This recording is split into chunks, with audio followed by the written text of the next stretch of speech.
오늘 말씀은 이스라엘 지도자들에 대한 경고입니다. 위정자들에 대한 경고이죠.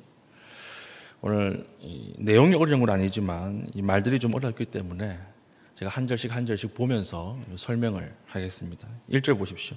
화 있을진저 심판 선포지요. 심판이 선포됩니다. 시온에서 교만한 자와 교만, 이것이 이스라엘 지도자들이 심판을 받는 첫 번째 이유예요. 교만했기 때문이다. 그럼 무엇을 교만했느냐? 사마리아 산에서 마음이 든든한 자. 사마리아는 난공불락의 성이거든요. 그러니까 안 무너지는 거예요. 우리는 안 무너진다. 우리가 어떻게 무너지냐? 이러고 교만했다라고 하는 것입니다. 그리고 곧 백성들의 머리인 지도자들이여. 여기서 머리라고 하는 단어가 중요한데, 머리라고 하는 것은요, 그러니까 하나님의 비꼼이에요. 너희들이 머리라고? 이 말이에요. 너희들이 머리냐? 이렇게 얘기하는 것입니다. 그래서 뭐라고 비꼬십니까? 지도자들이여 이스라엘 집이 그들을 따르는도다. 비꼬는 거죠. 그래, 너희들이 머리라고 하니까 이스라엘 사람들이 잘 따르는구나. 북이스라엘 사람들이 잘 너희들을 쫓는구나. 이걸 비꼬면서 이야기하시는 것입니다. 그러면서 2절에 너희는 갈레로 건너가 보고 거기에서 큰 하마스로 가고 또 블레셋 사람의 가드로 내려가라. 이 지금 나라가 3개 나오죠. 첫 번째는 갈레라고 하는 나라가 나오고 두 번째는 하맛인데 큰 하맛, 대하맛이에요. 그 당시 하맛이라고 하는 나라를 이렇게 불렀나 봐요. 대하맛으로 가보고 또 블레셋 사람의 가드로 내려가 보라. 너희가 이 나라들보다 나으냐? 그 영토가 너희 영토보다 넓으냐? 앞에서 나왔던 이 3 나라는요, 망하고 없어진 나라들이에요. 하나님이 과거에 사라진 나라들, 심판을 받아서 없어진 나라들을 떠올리면서 가보라, 이렇게 이야기하는 것입니다. 그러니까 이렇게 큰 나라들도 다 내가 심판하면 망하는데 너희들이라고 괜찮겠냐? 이렇게 말하는 거예요. 교만하지 말라는 거죠. 이 나라들도 옛날엔 잘 살았어. 너희보다 훨씬 괜찮았어. 소련 같은 나라죠. 소련도 망했어. 그런데 너희 나라가 안 망했냐? 이 이야기를 지금 하나님이 비꼬면서 하시는 것입니다. 3절 너희는 흉한 날이 멀다 하여. 지도자들이 흉한 날이 멀다. 이 말은 우리는 심판 안 당한다. 이렇게 이야기하는 거예요. 우리는 안 망한다. 이 당시가 여로보암 2세라 그랬죠. 여로보암 2세가 북이스라엘이 제일 잘 먹고 잘 살았을 때입니다. 이렇게 잘 먹고 잘 사는데 우리가 망해? 이렇게 이야기를 하는 거죠. 우리는 안 망한다. 그리고 포악한 자리로 가까워지게 하고 망하지 않는다, 끝이 없다라고 생각을 하니까 점점 이방인처럼 포악해지는 거예요. 약자에 대해서 포악을 행하고 악을 행하는 것입니다. 이제는 개인적 악을 넘어서 국가 시스템 전체가 악의 시스템으로 바뀌어가고 있는 거예요. 그래서 4절 상하상에 누우며, 여기서 눕는다라고 하는 단어가 독특한 단어인데 이 단어는요, 이 부적절한 성적 결합을 이야기하는 거예요. 근데 어디에 누워 있어요 지금? 상하상이에요. 상하는 무엇입니까? 코끼리 뿔로 만든 거잖아요. 그러니까 오늘도 비싼데, 요즘도 아주 비싼 고가의 재료인데 이 당시에는 얼마나 비쌌겠습니까? 이 비싼 걸로 상을 만들어 놓고 거기서 부적절한 성적 결합을 하고 또 거기 침상에서 기지개를 켜며, 그다음 뭐라고 되어 있어요? 양떼에서 어린 양과 우리에서 송아지를 잡아 먹고. 이 말은 자기의 양떼 중에서 뽑아낸 양이에요. 송아지 중에서 뽑아낸 송아지예요. 이 말은 좋은 것만 먹었다는 거예요. 제일 좋은 것만 먹었다. 우리로 치면 투뿔, 소고기 이런 것만 먹었다. 그러니까 아주 이 말은 무슨 말이냐 하면 하나님을 떠난 위정자들의 추구하는 쾌락이에요. 쾌락. 하나님을 떠난 위정자들이 하나님 안에서 위로를 느끼지 못하고 소망을 발견하지 못하니까 먹는 것으로 자기의 마음들을 채웠다, 이 말이죠. 5절은 하나님을 떠난 위정자들이 누리는 문화생활을 비꼬는 거예요. 비파 소리에 맞추어 노래를 지절거리며 다윗처럼 자기를 위하여 악기를 제조하며 문화생활을 이야기하는 거죠.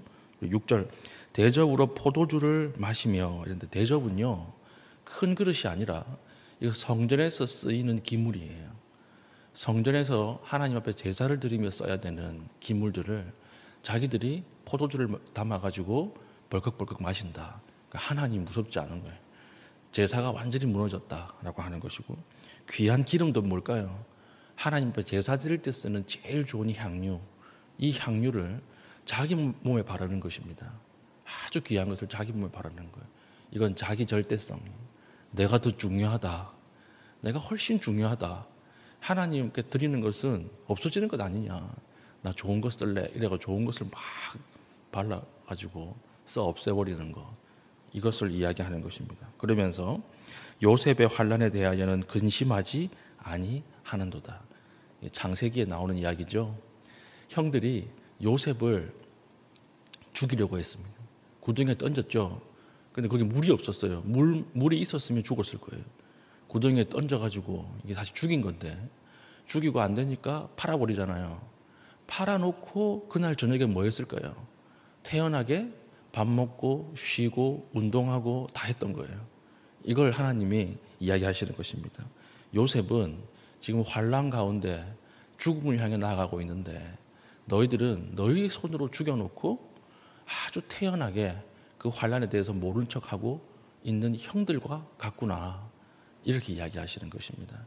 그러니까 이것은 지금 백성들은 돈이 없고 가난하고 말라 죽고 가고 있는데, 너희들은 너희 몸에 향유 바르고 아무런 정의와 공의를 다 상실한 채 너희를 위해서만 살아가고 있구나. 여기까지가 하나님의 경고고 진단인 거예요. 그리고 나서 바로 심판이 선언되죠. 7절.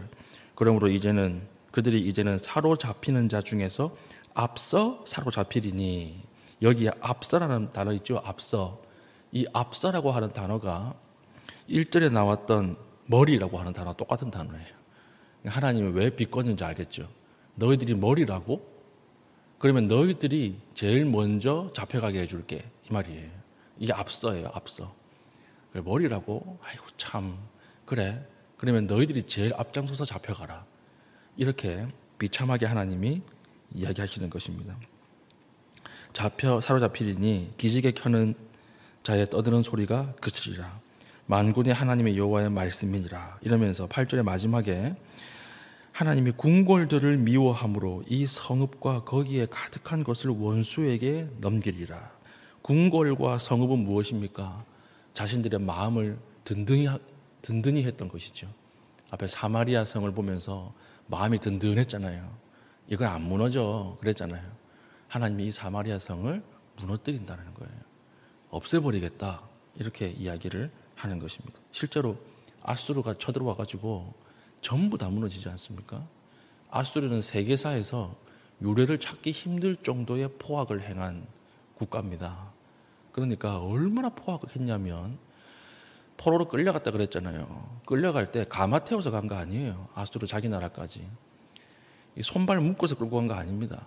혀를 뚫어가지고 혀와 혀 사이에 그 갈고리 쇠사슬을 묶은 거예요. 그래가지고 일렬로 쭉 끌고 간 거예요. 가다가 대부분 다 죽었습니다. 과다출로 죽거나 얼어 죽거나 굶어 죽거나 다 그렇게 비참하게 끌려가는 거예요. 제일 그 앞자리에 누가 있는 거예요? 지도자들이 있었다라고 하는 것입니다. 무너지고 이제 9절, 이게 재밌는데요. 한 집에 10사람이 남는다 하여도 다 죽을 것이라. 그래서 한 집이라고 하는 말은 씨족이라는 말이에요. 씨족 단위. 우리 안동 가면 허씨, 집성촌 이런 거 있죠. 그 씨족 전체에서 10사람 정도 남고 다 죽을 거라는 거예요. 그러니까 재앙이 한 번만 오는 것이 아니라 계속 파도처럼 밀려와서 다 죽일 것이다. 전쟁이 일어납니다. 전쟁이 일어나서 죽어요. 거기서 살아남은 자들은 굶어 죽어요. 거기서 살아남은 자들은 끌려가다가 죽어요. 그러니까 그 씨족 전체에서 10사람 정도가 살아남아도 다 죽을 것이다. 하나님 철저하게 심판할 것이다. 그리고 10절, 죽은 사람의 친척 곧 그 시체를 불사를 자가 그 뼈를 집 밖으로 가져갈 때에 그 집 깊숙한 곳에 있는 자에게 묻기를 아직 더 있느냐 하면 대답하기를 없다 하리니 그가 또 말하기를 잠잠하라. 우리가 여호와의 이름을 부르지 못할 것이라 하리라. 이 말은 무슨 말이냐면 집안에 뼈들이 쌓여 있는 거예요. 너무 많이 죽으니까 이걸 장례를 치를 사람이 없죠. 그래서 이걸 듣고 친척이 왔습니다. 친척이 와서 그 시체를 수습을 합니다. 시체를 수습하는데 그 안에 구석에 집 가장 깊은 곳에 살아있는 한 사람이 있는 거예요. 그래서 이 사람에게 혹시 다른 사람이 더 있냐? 이러니까 집 안에 있는 사람이 이제 없어요. 이렇게 이야기할 때 시체를 수습하러 온 사람이 뭐라 그래요? 잠잠하라 이러잖아요. 이 말은 쉿 이 뜻이에요. 쉿. 왜냐? 하나님이 사람이 살아있다라고 하는 것을 알면 또 죽인다는 거예요. 너무 심각하게 죽어나가니까 야, 조용히 해라. 아무 말도 하지 마라. 하나님이 살아있다라고 하는 것을 알면 또 죽는다. 이렇게 이야기를 하고 쉿 이렇게 이야기하는 것을 빗대어서 선지자가 이야기하고 있는 것입니다. 그러니까 얼마나 비참하게 죽습니까? 얼마나 철저한 심판입니까? 11절 보라 여호와께서 명령하심으로 타격을 받아 큰 집은 갈라지고 작은 집은 터지리라. 폭탄 터지는 것처럼 그렇죠. 12절 말들이 어찌 바위 위에서 달리겠으며 소가 어찌 거기서 밭을 갈겠느냐. 이것은 자살행위예요. 자살행위. 말이 바위 위에서 달린다라고 하는 것은 자살행위라고 그래요. 말은 흙이 있어야 달린다 그래요. 저도 말을 안 타봐서 모르겠는데 그 돌 위에서는 말은 달릴 수가 없다 그러네요. 그러니까 말이 어떻게 돌 위에서 달리겠느냐. 여기서 이제 바위라고 하는 것은 절벽을 이야기하는 것이거든요. 그러니까 절벽 위에서 말이 달리는 거, 자살행위. 소가 어떻게 돌을 갈겠느냐, 바위를 갈겠느냐. 그러니까 아무런 쓸데없는 일, 자살행위 이걸 이야기하고 그런데 너희는 정의를 쓸개로 바꾸며 공의의 열매를 쓴 쑥으로 바꾸며 자기 욕심대로 살지 못하니까 하나님 말씀을 무력하게 만드는 거예요. 어저께 살폈죠? 하나님의 정의를 하나님 말씀을 무시하고 바꿔버리는 거예요. 왜냐하면 그렇게 살기 힘드니까 그냥 무시해버리자. 이렇게 그것이 자살행위였다. 이 이야기하는 것입니다. 13절 허무한 것을 기뻐하며 이르기를 우리는 우리의 힘으로 뿔들을 취하지 아니하였느냐 하는도다. 허무한 것이라고 하는 것은 영어로 치면 nothing이에요. nothing. 아무것도 없는 거예요. 아무것도 없는 거. 제가 이거 어디서 느끼냐면 참 허무하게 산다. 이거 어디서 느끼냐면 사람들은 남들과 달라지기를 원하면서 동시에 같아지기를 원하는 것 같아요. 뭘 알 수 있냐면 길 가다가 나랑 똑같은 옷 입은 사람들 있죠. 여성들 같은 경우에 그러면 기분 나빠해요. 그래서 옷 이렇게 입고 나서 똑같은 옷 입고 있는 사람 길에서 만나면 그 옷 다시는 안 입더라고. 왜 안 입는지 모르겠는데 기분 나빠 이러면서 안 입더라고. 사람들은 남과 달라지고 싶어하는 부분이 있죠. 근데 또 입을 옷이 없대. 입을 옷이 너무 많은데 그러면 유행에 안 맞대요. 유행에. 이 말은 무슨 말입니까? 남과 같아지려고 하는 마음이 있다는 거 아니에요.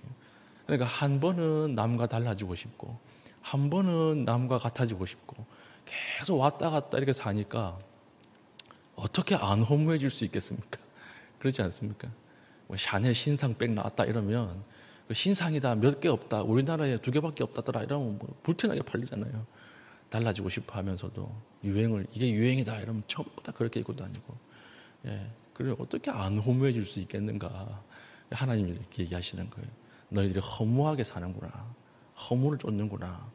그 결과가 무엇입니까? 14절 만군의 하나님 여호와의 말씀이니라. 이스라엘 족속아 내가 한 나라를 일으켜 너희를 치리니. 이 한 나라가 어느 나라예요? 아수르. 하필 아수르를 하나님 일으켜가지고 무섭게 치리니 그들이 하맛 어귀에서부터 아라바 시내까지 너희를 학대하리라 하셨느니라. 이렇게 해서 하나님의 심판 선언이 쭉 기록이 되어 있는 것입니다. 오늘 우리에게 주신 하나님의 메시지는 무엇입니까? 오늘 이스라엘 지도자들, 위정자들을 향해서 하신 말씀이죠. 하나님 많이 준 사람에게 많이 요구합니다. 위정자들을 하나님 세우신 것은 하나님의 정의와 하나님의 공의를 이 땅에 심으라고 그 자리를 주신 것인데 지혜도 주시고 능력도 주시고 재산도 주신 것인데 그걸 가지고 자기 마음대로 사용하니까 이들이 가장 먼저 심판의 대상이 되는 거예요. 하나님이 우리에게 주신 것 중에 남보다 더 주신 것 있죠. 그것 가지고 우리 뭐 해야 될까요? 하나님의 공의와 이 땅의 정의를 세우는 데 사용해야 돼요. 그렇지 않으면 우리도 똑같이 머리로 끌려간다. 이것을 우리에게 메시지로 주는 거죠. 우린 다스릴 책임이 있는 존재들입니다. 그래서 세상이 썩었다고 이야기하면 안 돼요. 왜냐하면 세상이 썩은 이유는 왜 그러냐면 우리 때문에 그래요. 우리 때문에. 하나님은 우리를 통해서 세상을 정의롭게 만들기를 원하셨는데 우리가 그것을 포기해버린 거예요. 세상을 보면서 우리가 애통하고 회개해야 되는 것이지 세상이 썩었다 이렇게 이야기하면 안 되겠죠. 나에게 하나님이 더 주신 것이 무엇입니까? 그것 가지고 사명으로 연결시킬 수 있기를 바랍니다. 두 번째는 하나님이 교만하면 심판하신다라고 하는 거죠. 교만하면 심판한다 하나님. 그래서 우리가 은혜를 기억하면서 매일매일 방탕하게 살지 않는 것, 그 중요합니다. 오늘 보세요. 오늘 이 광란, 하나님을 떠나간 광란이 무엇으로 멈춥니까? 심판으로 멈추잖아요. 이것도 크게 보면 은혜예요. 광란으로 계속 가면 여기서 완전히 그냥 끝날 텐데 하나님이 심판을 해서 멈추잖아요. 길게 보면 은혜인데 그런데 더 큰 은혜는 무엇입니까? 처음부터 광란의 길로 안 가는 게 좋은 거죠. 안 가는 게. 처음부터 하나님 앞에 감사하고 하나님 주신 것을 잘 사용하고 선용하면 좋을 텐데 그게 더 큰 은혜죠. 그렇죠. 그래서 우리 더 좋은 것을 취할 수 있기를 바랍니다.